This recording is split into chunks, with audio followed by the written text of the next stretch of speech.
also describe, I think this would be particularly interesting for nursing students to hear about the rash that you actually developed, because it wasn't the typical No. rash that you would see from a tick bite. No. So for many years, I strongly believed that I was allergic to loganberries, which are, for those who don't know, it looks like a raspberry that's like 1.5 inches, 2 inches long, and they're delicious. But I had them on this camping trip during the day, and then that evening I had like raised hives around my ankles, but it was almost a mirror image. It was on both ankles. And then that settled down, and right before I went to bed, it was on my knees and thighs, and my ankles looked slightly bruised. And it was itchy and kind of hot, but not terrible. It wasn't unbearable. It was just like, this is weird. I'm having an allergic reaction to some things. So I thought. So it was around my knees, went to sleep. I slept fine. But then I woke up in the morning, and it was like this crazy butterfly pattern on my chest and on my back. And my family have pictures of it somewhere. And it was just this bizarre, like, what is this? Where's this come from? Because it didn't look like anything else. It wasn't like a single site of a bite.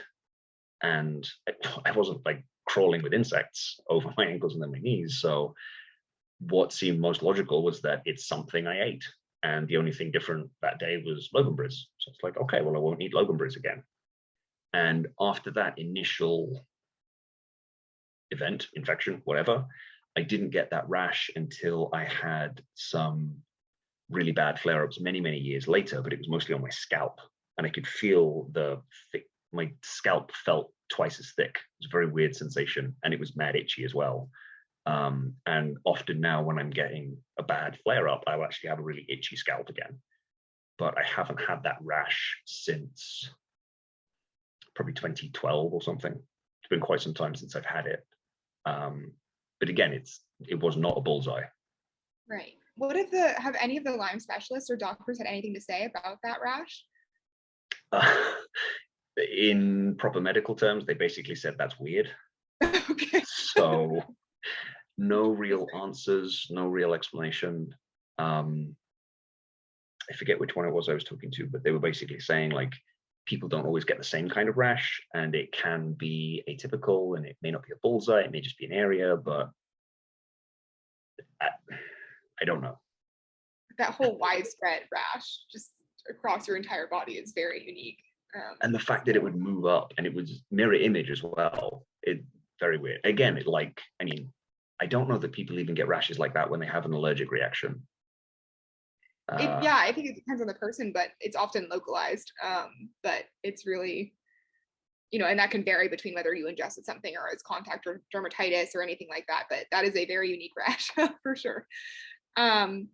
Okay, so what do you personally do to help ease your pain? And I'm sure this answer will also vary depending on what symptoms you're dealing with, or if you feel like it's more stemming from an emotional or stress cause rather than just maybe a secondary infection or a flare-up that's happening for a more physical reason. But I'm curious to hear more about that. I think the most valuable technique I have is to not feed the pain energy and not give it more oomph, kind of thing, because it's so easy to be overwhelmed. It's so easy to give into it and just be crushed by it, because it really sucks sometimes when it's bad. And so I guess on a preliminary level, it's more to acknowledge that I'm in pain or that I'm feeling something, but also to try and figure out why. If I can figure out where it came from, like, oh, I was using an electric sander for 2 hours yesterday. That's why my forearm's really sore, and I can feel it. And those muscles, I make a fist, and it's like, oh yeah, those hurt. When I have like a patch of hypersensitive skin, it feels like I've been burned. It's very bizarre, and it's very limited and localized, but there's no physical damage. It's just my brain freaking out or playing a trick on me, who knows. But to then have that and be able to identify it, like, okay, so this is something that I'm feeling because it's there, but it's also not caused by a physical issue. So this is in my mind, and I may not be able to think it away, but I can acknowledge where it's coming from. So because I'm in much better health and I'm able to work in things, and when I overdo it and I'm sore and I can feel the soreness in my muscles because I've overused them, then I can take ibuprofen. It's like, this will help my pain. And so it's both physical and psychological relief for that. When I have more decentralized pain, I guess you'd call it, because it can feel like your whole skeleton is just aching, and it's not super intensive. It can be, thankfully it's not often, but it's your whole body. And when people say, oh, my whole body hurts, often they mean like, I work too hard, my back and my arms hurt, or my back and my legs.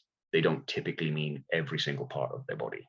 Like having your toes feel like all of them need to crack and they're all swollen at the same time, as well as everything else happening. So one thing, the pain I feel has helped me to be more aware of is the language I use when describing it. So instead of saying I'm in a lot of pain or, oh, my whole body hurts, unless it actually is, I can then be more specific and be like, my thighs and my knees, they are grumbling, or they are crabby today. And so there's actually an app called Curable, which I've been looking into a little bit, and they were talking about one of the practices I was already using, which was to not use inflammatory words when you're feeling pain. So you don't say like, oh, this stabbing pain in my back, like, oh, my hand is killing me, that kind of thing. They even recommend using humor.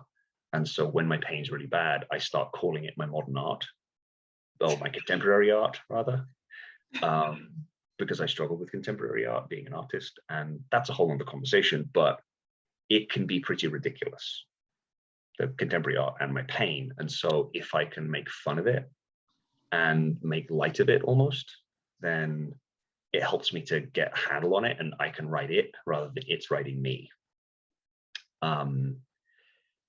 In a more, or rather in a less involved way, doing stretches, drinking plenty of water, focusing on the pain, and if I can figure out why it's there, maybe I can figure out a way to alleviate it. And if I can't figure out a way to alleviate it, I will sort of lock horns with it and stare it down, because I've been through a lot, and I've been in way worse pain than I'm in right now. So you're not going to beat me, and I'm going to win, and I'm still going to be here when you're gone, right?